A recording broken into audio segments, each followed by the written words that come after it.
Oi, gente, tudo bem?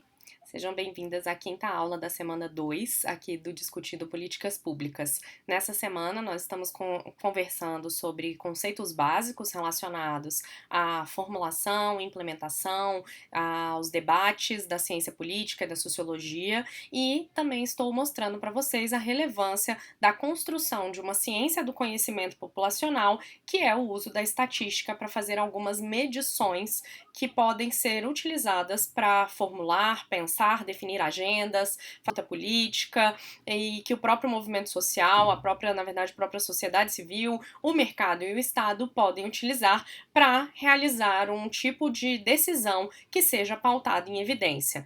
Na aula passada, eu conversei com vocês, por exemplo, sobre o índice de Gini, que é um índice de medida de desigualdade social, em que se mede quanto num território o recurso financeiro ele é dividido ou ele é mais concentrado. Então, é um índice de desigualdade e não um índice de qualidade de vida, por exemplo, embora a gente saiba que existe uma grande possibilidade de países muito desigual também ter esse reflexo em outros acessos. Mas pensando nisso, pensando nessa dificuldade de calcular qualidade de vida e mensuração da qualidade de vida por meio simplesmente do acesso à renda, do acesso ao salário ou da igualdade salarial, foram criados outros indicadores e o mais importante deles, o mais utilizado, é o Índice de Desenvolvimento Humano, o IDH, que é composto por três variáveis: renda, longevidade, então quanto tempo as pessoas vivem naquele território, e quantidade de anos estudados, escolaridade. E aí a gente tem aqui uma tabelinha que é só para vocês depois relembrarem. Como é que a gente lê o IDH? De 0 até 0,499, um território tem um IDH muito baixo. Isso significa que nessa composição dos três fatores, das três variáveis, existe uma qualidade de vida muito baixa. Entre 5 e 5,99, né, 0,599, significa que aquele território tem um índice de desenvolvimento humano baixo. Entre 5 e 6,99, 0,699, significa que tem um desenvolvimento médio.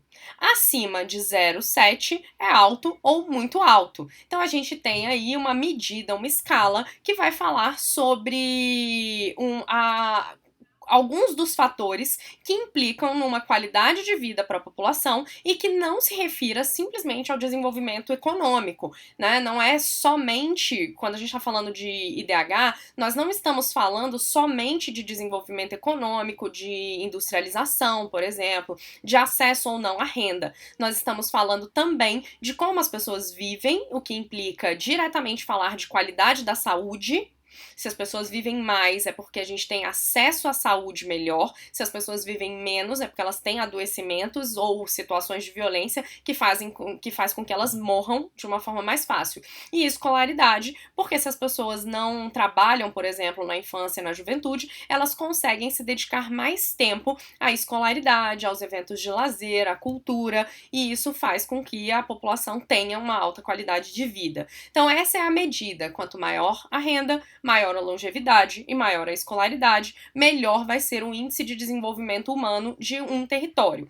Esse índice ele é usado pelas Nações Unidas para sinalizar para os governantes dos países membros da organização sobre o próprio crescimento populacional ou o próprio desenvolvimento da população, o crescimento da qualidade de vida, e que desenvolver-se não significa melhora na economia, que melhora na economia é só um dos fatores relevantes. E aí se tem constituído um debate sobre a comparação entre esses países que são membros da ONU, que são Estados-membros da Organização das Nações Unidas. E parte fundamental da boa qualidade de vida é acesso à saúde, educação e possibilidade de uma boa renda, ou seja, é um acesso aos bens sociais que deve ser considerado aqui. O índice de desenvolvimento humano se baseia no pressuposto de que o progresso de uma determinada localidade não pode ser mensurado pelo dinheiro que as pessoas possuem ou não possuem.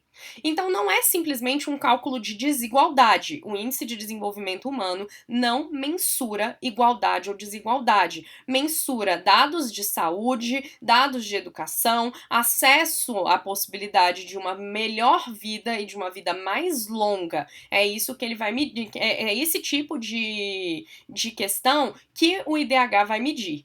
Essas medidas, elas têm que ser consideradas pela disponibilidade, não só porque eu consigo pegar esses dados, mas também pela qualidade desses dados. Então, é necessário, para usar o índice de desenvolvimento humano de uma forma adequada, eu também preciso conhecer a qualidade e as condições de trabalho, quais são os direitos que a população tem, que os cidadãos têm, quais são as liberdades para usufruir das relações sociais e pessoais. Então, embora não esses cálculos não estejam exatamente no índice de desenvolvimento humano, existe uma pressuposição de que se não existem direitos garantidos, boas condições de trabalho, acesso aos serviços públicos básicos de qualidade e liberdades, não é possível ter um índice de desenvolvimento humano naquela escala ali de muito alto ou alto. Então, isso significa que a gente está falando sempre de estruturas que podem melhorar a qualidade de vida ou piorar a qualidade de vida. Então, é isso que o Índice de Desenvolvimento Humano quer propor como uma elaboração analítica para a população e para os governos. Então, a gente tem aqui duas questões que são relevantes e que são de críticas ao IDH. Quando a gente está falando de qualidade de vida, a gente está sempre falando de fatores multidimensionais. São muitos fatores: saúde, educação, transporte de qualidade, condições de trabalho, mobilidade social, enfim, a gente está falando de uma série de fatores, mas existem duas questões aí que são importantes de se ponderar. Se a gente está falando de qualidade de vida, não existe uma forma universal que vai apontar quais são esses componentes essenciais para serem mensurados. Nós não temos hoje uma certeza de quais são os componentes fundamentais e básicos para medir qualidade de vida. Porque, por exemplo, o IDH não mede violência, mas para populações como, por exemplo, a do Rio de Janeiro hoje, pensar em violência, em mortes violentas, em extermínio da população negra, em violência policial, isso não estaria medido no Índice de Desenvolvimento Humano, mas ainda assim tem um impacto considerável na qualidade de vida daquela população, inclusive no sentimento de medo. Então, é desejável que os componentes tenham ligação direta com as condições de vida daquela população específica, daquela comunidade, e não necessariamente que sejam algo universal. Um outro problema é que, ao contornar esse primeiro problema, ao contornar esse primeiro desafio, fazer uma descrição das condições de vida por meio de todos os indicadores e pelos conjuntos de indicadores, a gente teria uma dificuldade de fazer um dimensionamento conciso, sintético, do que, né, e que a estatística auxiliaria aí. Então, se a gente tivesse uma descrição muito exaustiva das condições de vida da população, é possível que nós não conseguiríamos passar do momento da análise e da interpretação para tomar decisões políticas. Então, existe uma desvantagem numa abordagem em que o número de indicadores é enorme para uma medição da população. Então, o IDH ele tem algumas questões que são boas, ele escolhe 3 fatores e consegue comparar diversas sociedades, diversos estados, diversos territórios por meio desses 3 fatores. Mas podem existir questões que são locais e que devem sim ser considerados se os estados querem tomar decisões melhor fundamentadas no que tange às suas populações residentes. Vou parar por aqui. Na próxima aula a gente conversa ainda sobre indicadores, estatística, sobre esse conjunto de conhecimentos das populações. Muito obrigada!